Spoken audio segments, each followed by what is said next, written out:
Bom dia, que a graça e a paz do Senhor seja sobre nós, amém? Para mim é motivo de alegria estar aqui nesta igreja pela primeira vez, a convite do conselho. Agradeço ao pastor pela confiança. Hoje a gente vive dias tão difíceis e muitas vezes até dentro da nossa própria denominação a gente tem medo do púlpito.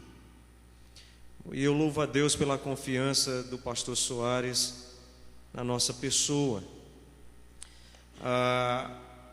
Murilo ele tem umas surpresas. Ele esteve em Cedro e aí foi logo quando lançaram aquela Coca-Cola com os nomes, né? E ele me deu uma charge dele e uma Coca-Cola com o nome dele.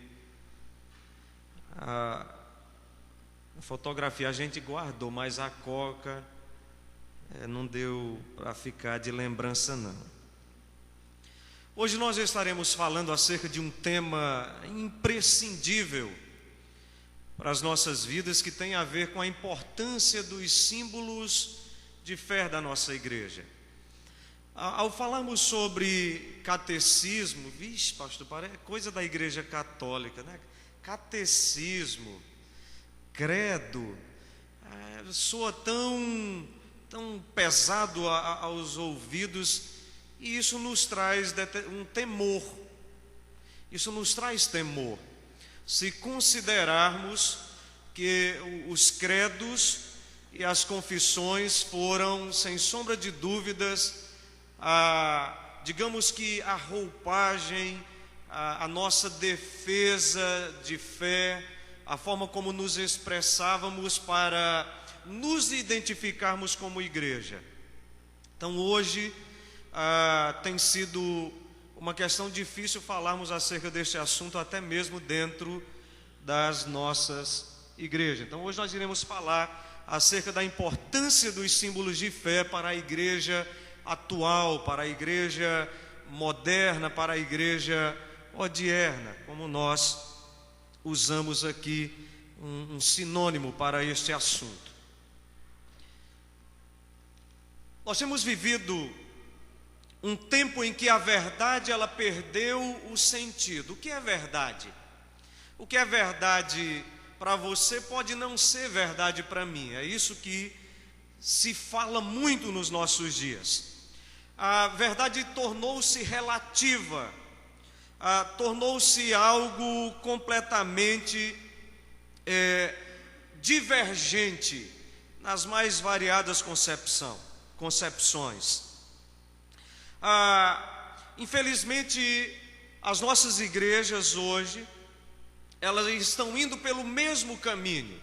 Então nós temos as mais variadas igrejas. Eu, certa feita, andando na Paraíba, eu vi uma com o nome Canela de Fogo. Imagine só como é forte e poderosa uma igreja dessa, Canela de Fogo. E assim como existem nomes diferenciados, existem doutrinas diferenciadas. Então, vocês creem que o céu é aqui na terra. Eu creio que o céu lá em cima, é nos céus mesmo, literalmente. Eu creio que os céus vai ser nos ares, é uma igreja suspensa. Não, eu creio que não existe céus.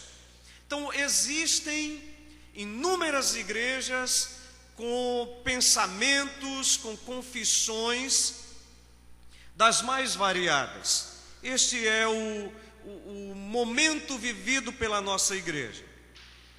E porque nós vivemos num tempo de uma indefinição de pensamento, porque nós vivemos num tempo de uma indefinição de teologia, faz-se necessária confissões, faz-se necessário o uso de símbolos para buscarmos novamente um alinhamento de pensamento. Essa é uma coisa tão séria hoje que até mesmo dentro de uma própria denominação nós temos visto pessoas com pensamentos diferenciados acerca de um mesmo assunto basilar. Por exemplo, eu estava em um velório e eu acabara de chegar em Cedro, e no velório um irmão de uma determinada igreja estava pregando lá o estado intermediário.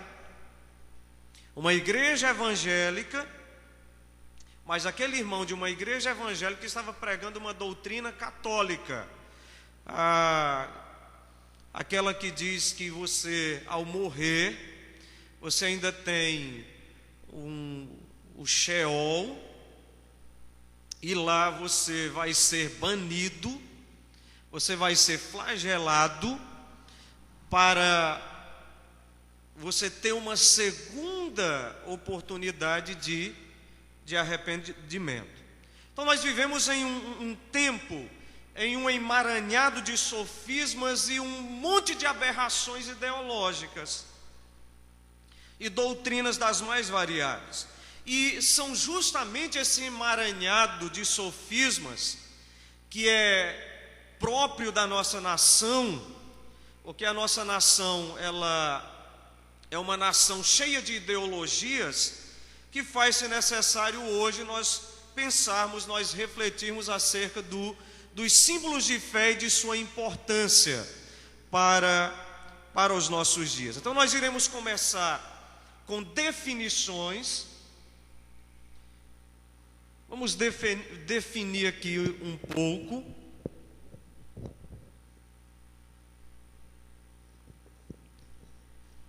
O que são os símbolos de fé? Vamos ver uma definição. Está dando para enxergar, irmãos? Leia comigo.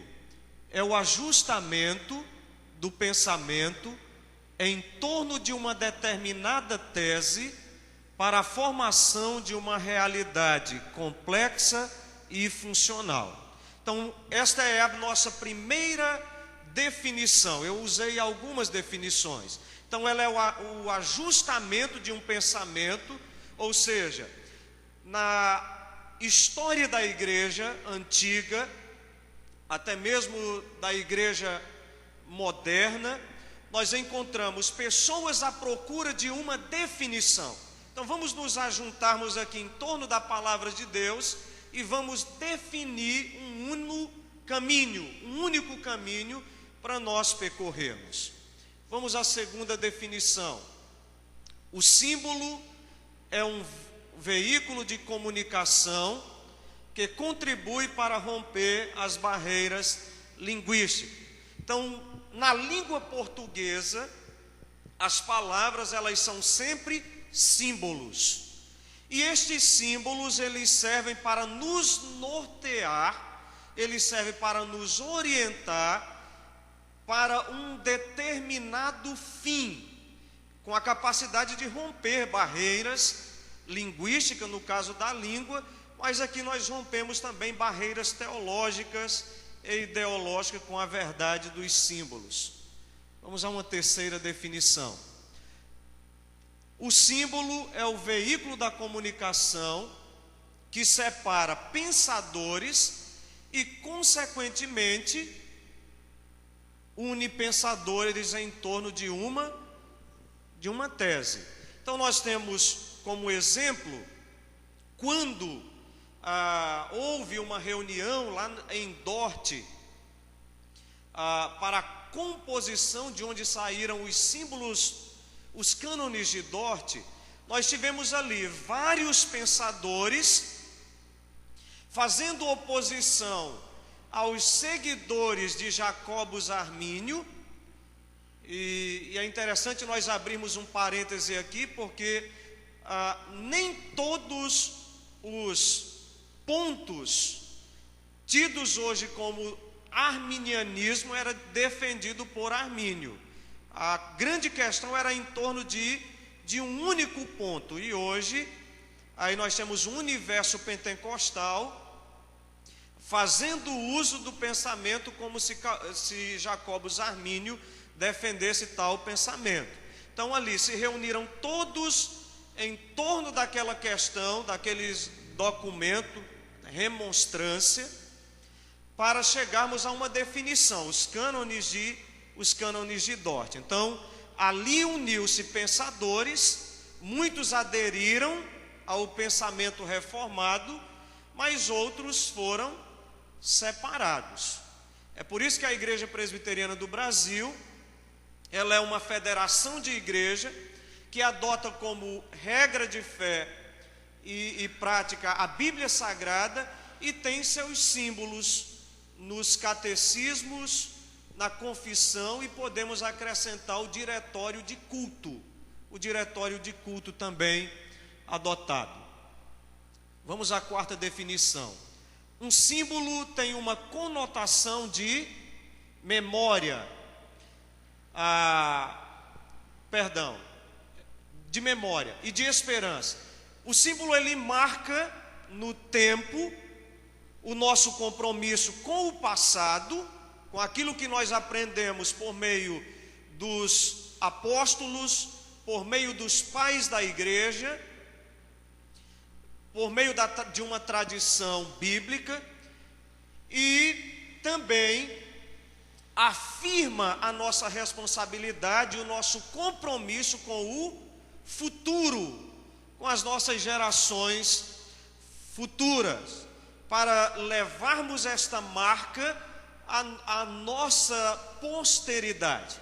Então, eu olho para o passado, aprendo com o passado, e eu me volvo para o futuro na educação dos meus filhos, na Bíblia Sagrada. Então, é este o nosso compromisso, e esta as definições dos símbolos de fé. Vamos andar. Eu achei interessante falar sobre os símbolos de fé, porque usando a Bíblia e mostrarmos na Bíblia, fazemos uma teologia bíblica aqui, provando que símbolos de fé existem na Bíblia. Então, muitas vezes a gente diz, denigre o credo apostólico. Muitos de nós nem sabemos citar o credo apostólico, por soar tão ruim essa ideia de credo, de confissão aos nossos ouvidos. Mas vamos ver aqui um credo nas Escrituras Sagradas. Abra sua Bíblia em Deuteronômio, capítulo de número 6, do versículo de número 4 ao versículo de número 9. Deuteronômio 4, do 4 ao 9. Deuteronômio 6, do 4 ao 9.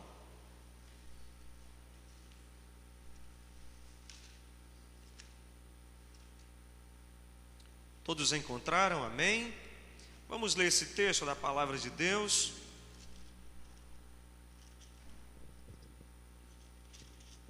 Leiamos. Ouve, Israel, o Senhor nosso Deus é o único Senhor. Amarás, pois, o Senhor teu Deus de todo o teu coração, de toda a tua alma e de toda a tua força. Essas palavras que hoje te ordeno estarão no teu coração. Tu as inculcarás a teus filhos, e delas falarás assentado em tua casa, e andando pelo caminho, e ao deitar-te, e ao levantar-te. Também as atarás como sinal na tua mão, e te serão por frontal entre os teus olhos, e as escreverás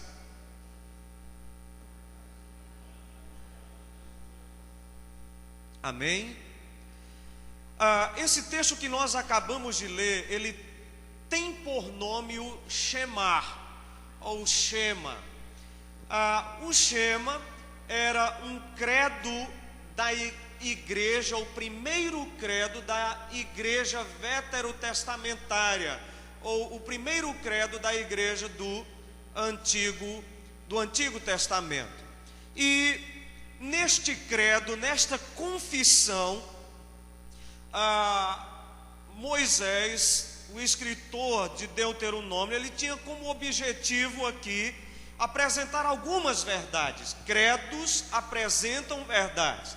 Então vamos destacar aqui a primeira verdade. O que é que esse credo pretendia dizer? Olha para o texto. A primeira coisa, existe apenas um Deus. É importante esta confissão para os nossos dias. Quando nós temos, por exemplo, em alguns países asiáticos, que tem a vaca como um Deus. Nós temos no nosso país, em alguns países, que tem o rato como Deus. A Índia. A Índia também adora o rato a tal ponto que, se o rato chegar e beber o seu leite, você tem que deixar o rato beber o leite. Não mexam com o rato. Você está indo para o trabalho, tem uma vaca deitada no meio da pista. O que é que você deve fazer? Nada. Você vai ter que parar o carro, vai ficar ali o tempo que for preciso. Pode até deixar o carro ali, vá a pé, mas não mexa com ela. Há quem diga também que Deus é tudo e tudo é Deus. Então, eu posso ser Deus, uma árvore é Deus. E naquela época, devido ao panteão de deuses existentes, surgiu a necessidade de uma confissão. Então ouve, Israel, o Senhor nosso Deus é o único Senhor. Tem uma segunda realidade aqui. Deus merece ser amado por todos. Deus merece ser cultuado por todos. Amarás o Senhor teu Deus de todo o teu coração, de toda a tua alma, de todo o teu entendimento. O amor a Deus precisa estar acima de tudo e todos, nada estar acima de Deus.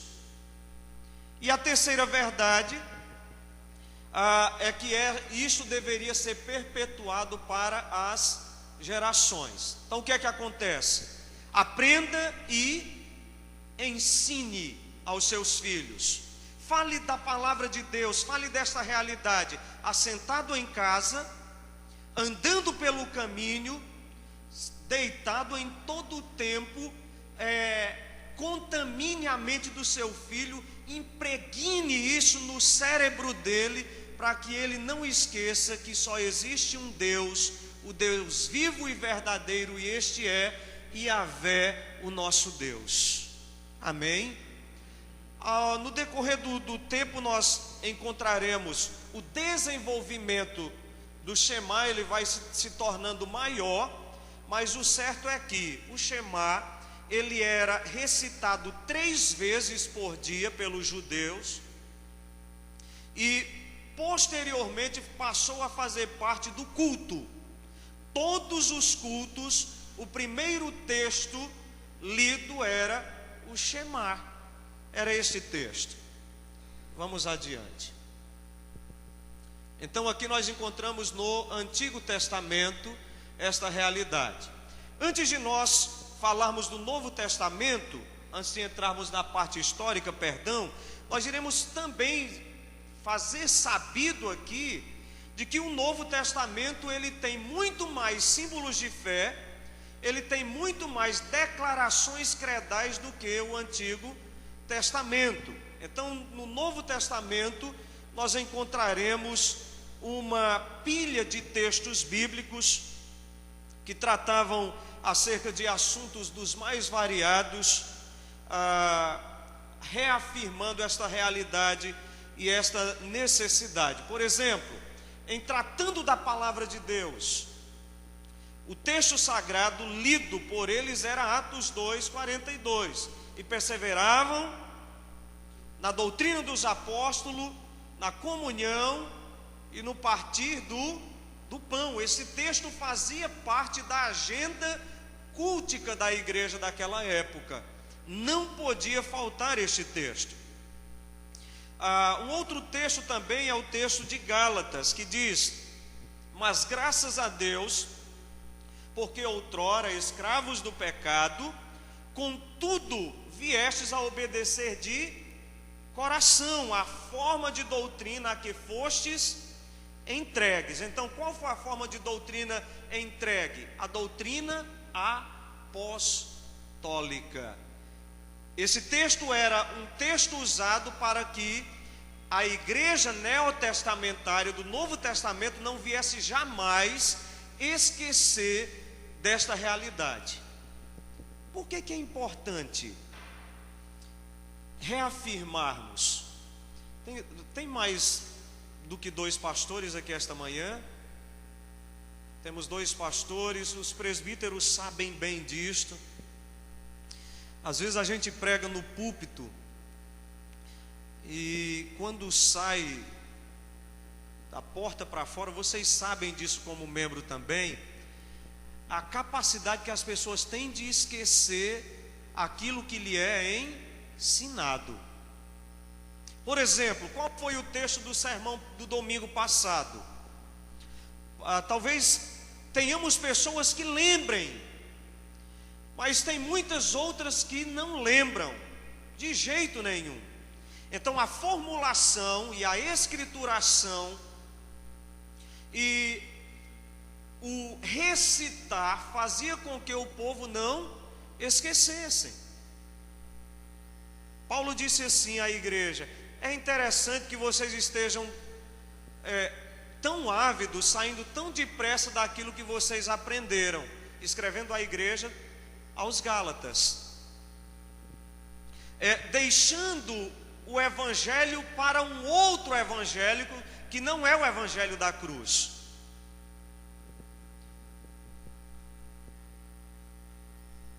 Eu perdi membros na minha igreja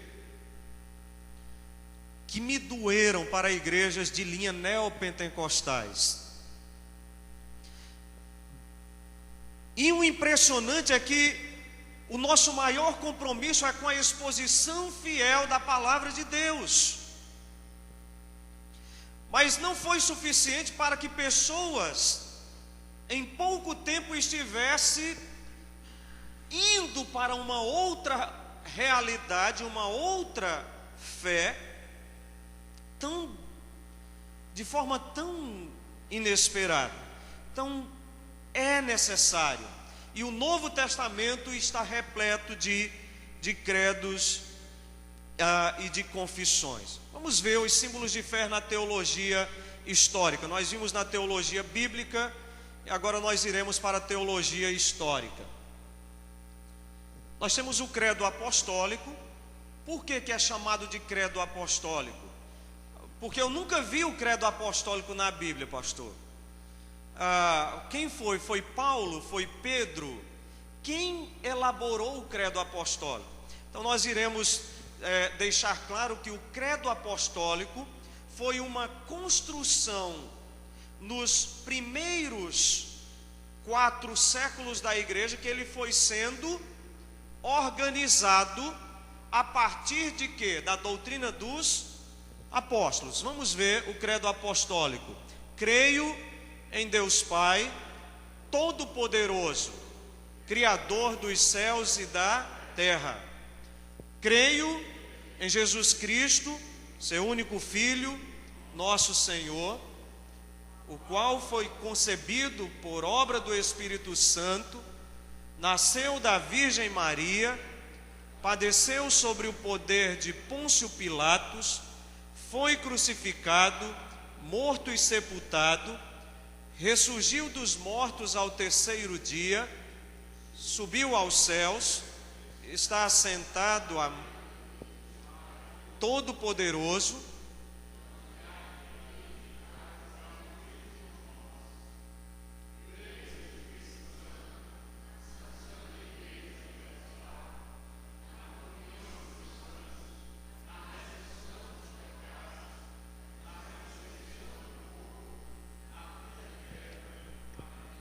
a Bíblia, ela fala que Jesus Cristo, ou melhor, que Deus é todo-poderoso e criador dos céus e da terra, sim ou não?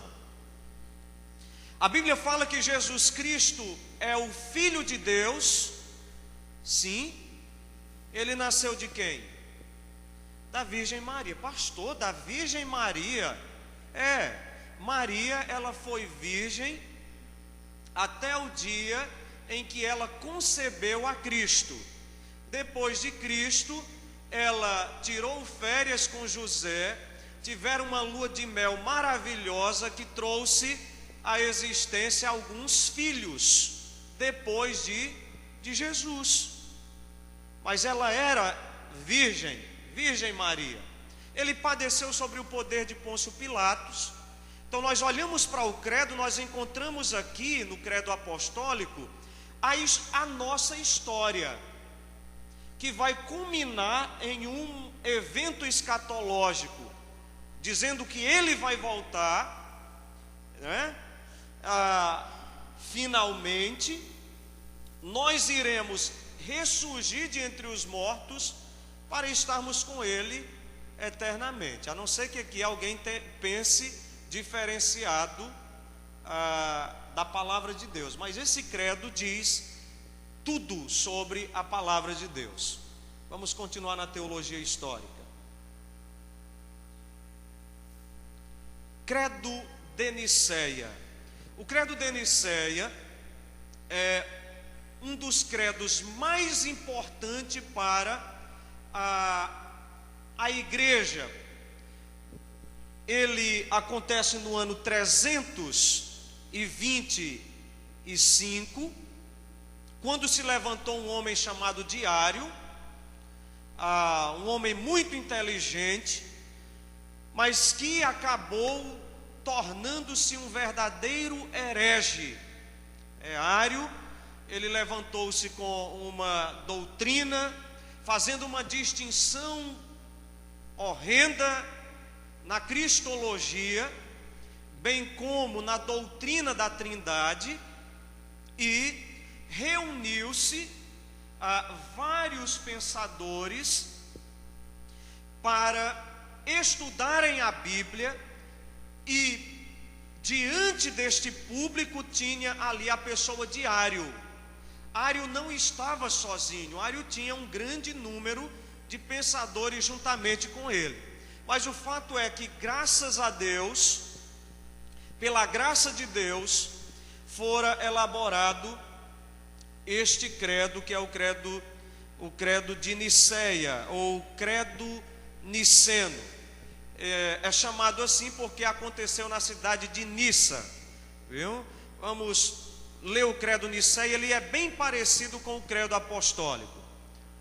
Creio em Deus Pai Todo-Poderoso, Criador dos céus e da terra, e de todas as coisas, visíveis e invisíveis, e em um só Senhor, vamos lá, o unigênito Filho de Deus, gerado pelo Pai, antes de todos os séculos.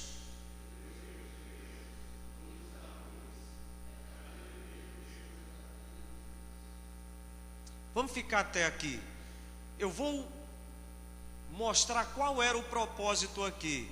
Jesus é Deus, Ele é luz de luz, Ele é Deus de Deus. Ele é o eternamente gerado, Ele não foi criado, como diz algumas doutrinas, que Jesus foi o primeiro de toda a criação. Então, quando Deus cria Jesus, aí Jesus entra criando também todas as coisas. Olha o dedinho. Jesus, ele sempre existiu. Ele é o eternamente gerado do Pai.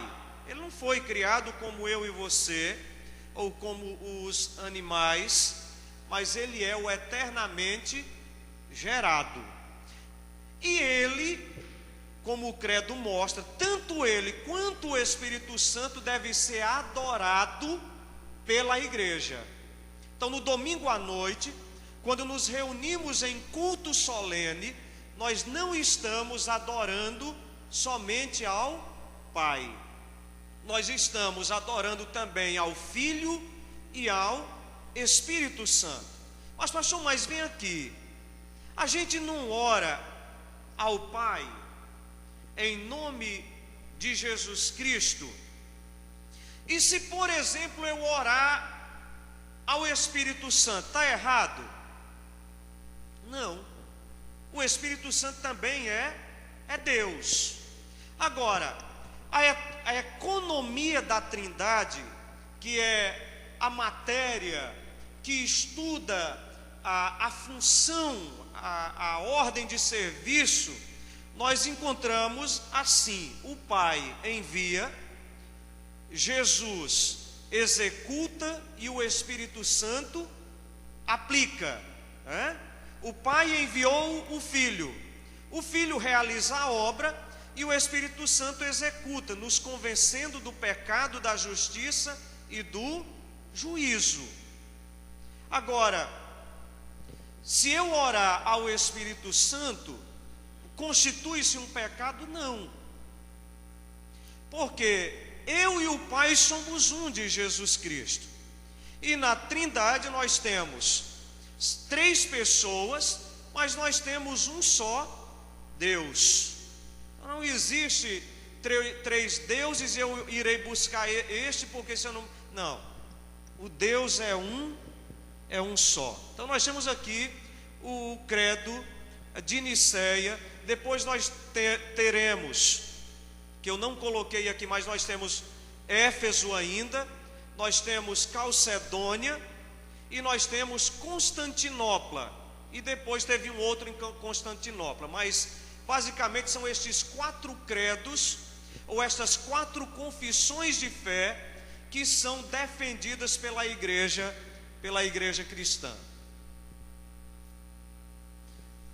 Pastor, eu queria tanto ter chegado na reforma. Nós chegamos agora à reforma protestante. Vamos ver aqui, os símbolos de fé na reforma, no período da reforma protestante, são muitos. Eu trouxe um livro para apresentar a vocês, que aqueles que desejam conhecer melhor os credos e confissões é o mais indicado. É a Harmonia das Confissões. Harmonia das Confissões. E na Harmonia das Confissões nós temos não somente as confissões, mas nós temos também os credos. O Murilão está mostrando aí para nós, presbítero Murilo, nos apresentando. Então ali tem a doutrina da palavra de Deus. Então mostra a harmonia, o que pensava a confissão de fé, o que pensavam os catecismos. Mas aqui nós nos lembramos bem nas confissões, pensando na confissão de Westminster. Nós temos a confissão de Westminster. A confissão de Westminster, ela é composta de 33 capítulos e ela trata ela sistematiza as principais doutrinas na Bíblia Sagrada. Então, por que é importante a confissão de fé? Porque eu quero saber, pastor, qual a importância da Bíblia e qual o lugar da Bíblia.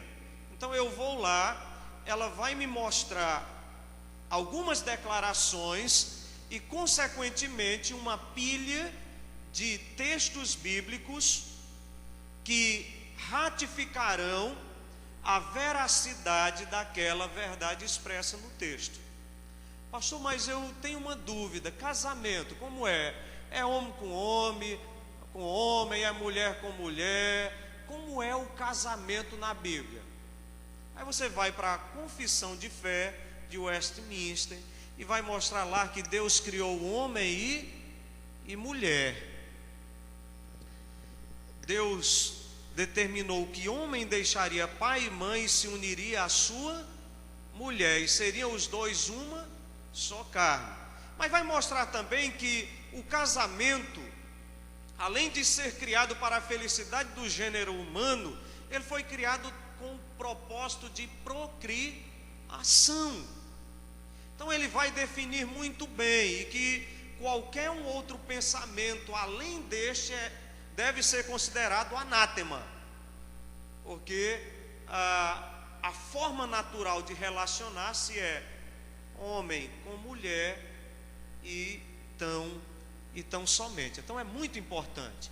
Nós temos também os catecismos. Nós temos nos catecismos adotados pela nossa igreja o breve catecismo e temos também o catecismo maior. O catecismo menor ou breve catecismo, a priori ele foi criado para quem? Para os camponeses, para as pessoas que estavam iniciando na fé cristã. Então, se você pega o catecismo, ele é bem simples, né? Quem criou você?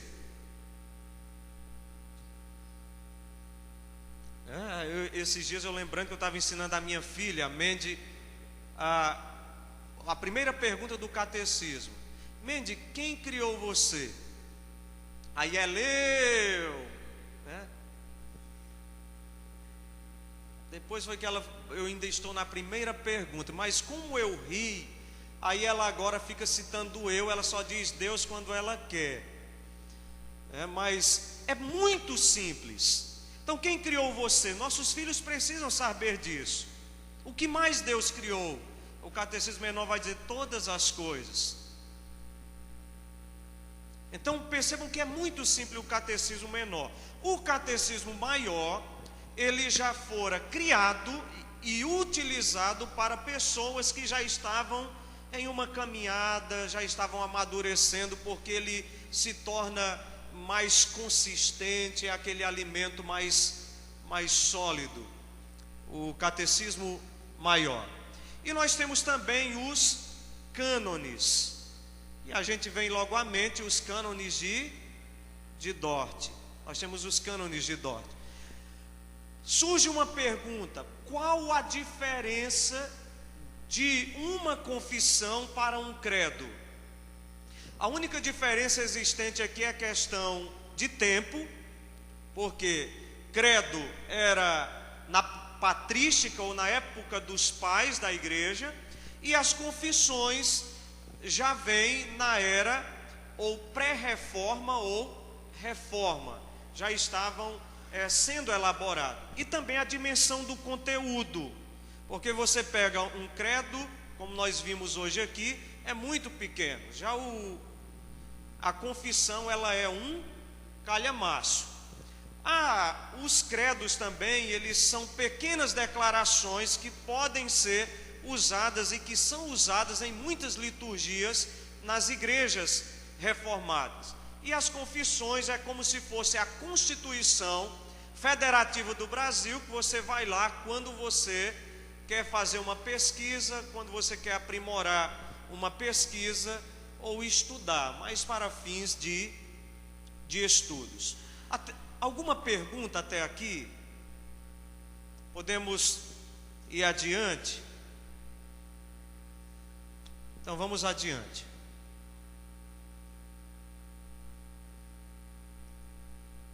Vamos ver um pouco sobre as finalidades dos símbolos de fé da reforma. Qual é a finalidade? Leia comigo: evidenciar os fundamentos bíblicos de seus ensinos. Então, eu estou dizendo aqui que Jesus é Deus, ok? Eu vou para a palavra de Deus porque eu preciso evidenciar que Jesus é Deus. Então vamos para o Evangelho de João, capítulo 1, versículo 1. O que é que diz lá? E o Verbo e habitou entre nós. É isso? Não.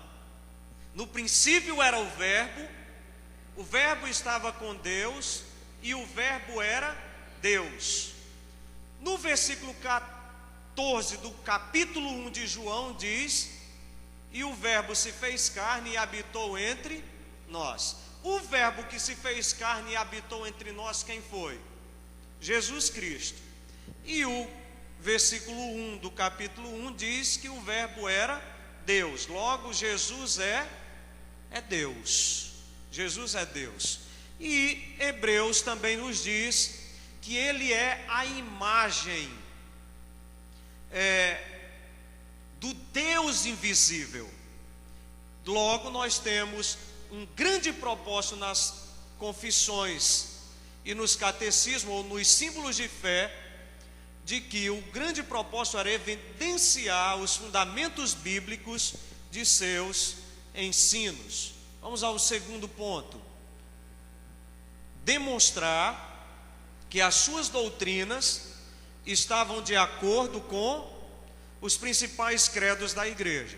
Se você pega, eu não vou dizer que subscrevo a confissão de fé em sua totalidade, eu estaria mentindo aqui. Todavia,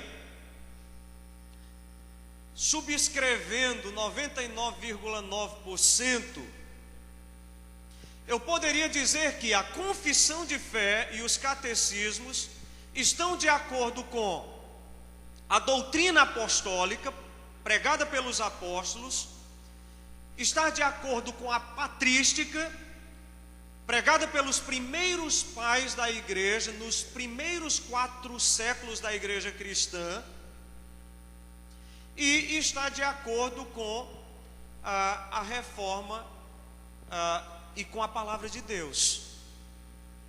E aí talvez você diga: pastor, tradição patrística, pais da igreja, Por que é importante? Porque, me digam algo, você prefere acreditar numa conversa ouvida por terceiros ou direto da fonte? Direto da fonte. Então, o meu irmão estava lá, e foi ele que me disse. Então, a patrística é importante por isso, porque teve pais da igreja que viveram ainda no período de João. Então, ou eles ouviram. Estão entendendo? Então, eles têm muito a nos ensinar. Então, aquilo que a igreja presbiteriana prega hoje, estar de acordo com a doutrina dos apóstolos, estar de acordo com os pais da igreja, e estar de acordo com os reformadores. Não estar destonando de pensamento, estar numa mesma linha. E em terceiro lugar, demarca a sua posição teológica em relação à teologia romana e às demais correntes provenientes da reforma. Então, o terceiro ponto, o terceiro quesito de importância é demarcar território, demarcar posição. E neste demarcar, nós temos aqui uma apologia da nossa fé. A Bíblia diz que eu e você precisamos da razão da sua fé. Você sabe da razão da sua fé? Em quem você crê? Eu creio em Deus. Por que você crê em Deus? Porque Ele criou todas as coisas. Como você me prova que Ele criou todas as coisas? E aí eu lembrei de um documentário, não me recordo exatamente, mas o pai assentado na mesa, e o filho chega da faculdade, aí diz assim: vem aqui, pai, quem nos criou? Aí o filho, cheio da teoria do Big Bang, da grande explosão na mente, aí o pai diz: foi Deus quem nos criou, meu filho. Pai, mas A teoria do Big Bang, a grande explosão, diz que não foi Deus que nos criou.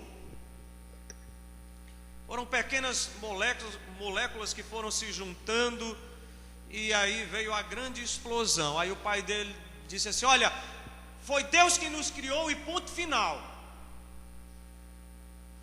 Isso não é uma fé racional. Então por que a Igreja Presbiteriana do Brasil não acredita em novas revelações? Por que a Igreja Presbiteriana do Brasil acredita que somente a palavra de Deus é a única regra infalível de fé e prática? Eu preciso dizer por quê aos meus filhos. Eu preciso dizer para ele que as Escrituras foram inspiradas por Deus, e que somente as Escrituras sagradas é norma infalível para nortear a minha vida. Aí se levanta nos nossos dias um monte de gente vendo Deus sem acontecer nada com eles. Isaías viu Deus e ele caiu desesperado dizendo que ia morrer. Hoje o povo vê Deus, não acontece nada. Olha, eu estou pegando nas vestes de Jesus, não acontece nada com essas pessoas. Se de fato é Deus que está falando, então o cânon não fechou. Se de fato as Escrituras não é somente normativa, então todo aquele que diz assim diz o Senhor pode colocar lá. Tem um livro de Apocalipse, então vai ter o livro da irmã Joana, porque a irmã Joana disse que era Deus que estava falando nela, então eu vou colocar lá porque é inspirado. Então a confissão e os catecismos demarcam.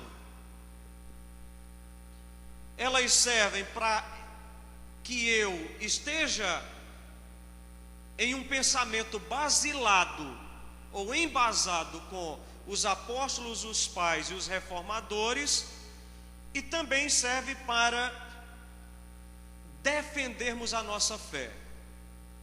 Tem muito crente que não sabe da razão da fé. Você vai para onde? Eu vou para os céus. Como assim céus? Porque eu acredito que depois que a gente morre, a gente se acaba. E aí você vai saber, vai precisar dizer para aquela pessoa, por meio da palavra de Deus, a verdade que você crê. A Bíblia não tem o propósito de dar respostas científicas, mas na Bíblia nós temos muita ciência na palavra de Deus. Você não pode, você é aluno de universidade, você não pode só dizer, eu creio que Deus, não, você pode e tem argumentos fortíssimos, lógicos, para mostrar que Deus é o Criador de todas as coisas e que todas as coisas não veio por meio de uma explosão. Até porque eu nunca vi explosão gerar organização. Vocês já viram? Lá no Iraque, o homem-bomba explodiu. Aí caiu o corpo do xiita bem direitinho, né? É assim. Eu acho interessante quando o doutor Adalto Lourenço, ele diz assim, olha, acreditar no Big Bang é crer que podemos picotar a Bíblia, colocarmos dentro de um saco, subirmos ao alto de um edifício e jogar a grande explosão de lá, a Bíblia, e acreditar que a Bíblia vai cair livro em sua sequência, livro por livro, capítulo por capítulo e versículo por versículo. Qual a probabilidade? Os nossos matemáticos, a probabilidade aí é de 0, uma pilha de outros zeros, irmãos. porque o caos não forma organização. O caos só gera desorganização. Já pensou, você dona de casa, pegou suas roupas, depois de lavada, jogou para cima, caiu tudo no guarda-roupa, as cores divididas, tudo bonitinho, o sapato na sapateira, tudo organizado. Não dá. Vamos adiante. Estamos chegando já ao final. A Igreja Presbiteriana do Brasil e a sua relação com os símbolos de fé de Westminster. Nós iremos ser rápidos aqui, mostrando o primeiro ponto, o ponto histórico. Quando Simon, o missionário Simon, chega ao Brasil no ano de 1859, ele passa um ano aprendendo a língua pátria. Quando ele aprende a língua pátria, ele então organiza uma escola bíblica dominical. E na escola bíblica dominical ele usa como instrumentos o quê? O catecismo, e usa também uma literatura de John Bunyan, que é o Peregrino. Já tem até um filme, O Peregrino, muito bom e recomendo. Ele usa este material. Quando José Manuel da Conceição foi provado recentemente, por meio de uma tese, que ele não foi o primeiro pastor ordenado no Brasil, essa tese foi até de uma iguatuense, a Jaqueline, que inclusive adentrou ao doutorado agora em História. Mas quando José Manuel da Conceição, o segundo pastor formado no Brasil, ele foi dispensado de alguns exames, mas não foi dispensado do exame quanto à confessionalidade ou às suas convicções nos símbolos de fé da igreja. Então aqui é do ponto histórico, mas nós temos também do ponto confessional. A nossa Constituição, a Constituição da nossa igreja, ela diz que o pastor, ele precisa ser o quê? Confessional. Nós pastores, quando fomos ser ordenados, foi nos feito esta pergunta, e nós tivemos que responder a ela de forma positiva. De forma positiva. Vamos adiantar.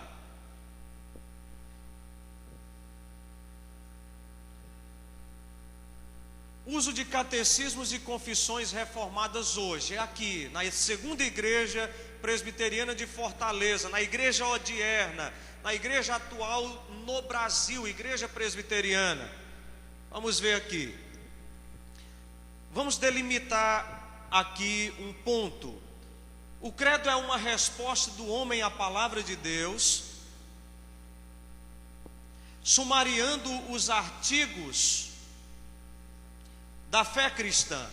Desta forma, eles pressupõem fé, mas eles não geram fé, ok?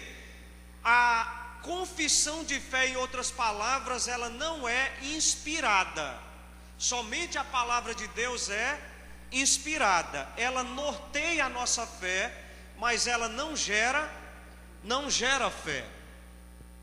Os credos, eles baseiam-se na palavra, porém não são a palavra, e nem era esta a intenção dos reformadores. Então, a confissão de fé, ela pode estar errada, porque ela não é inspirada. Somente a palavra de Deus fora inspirada.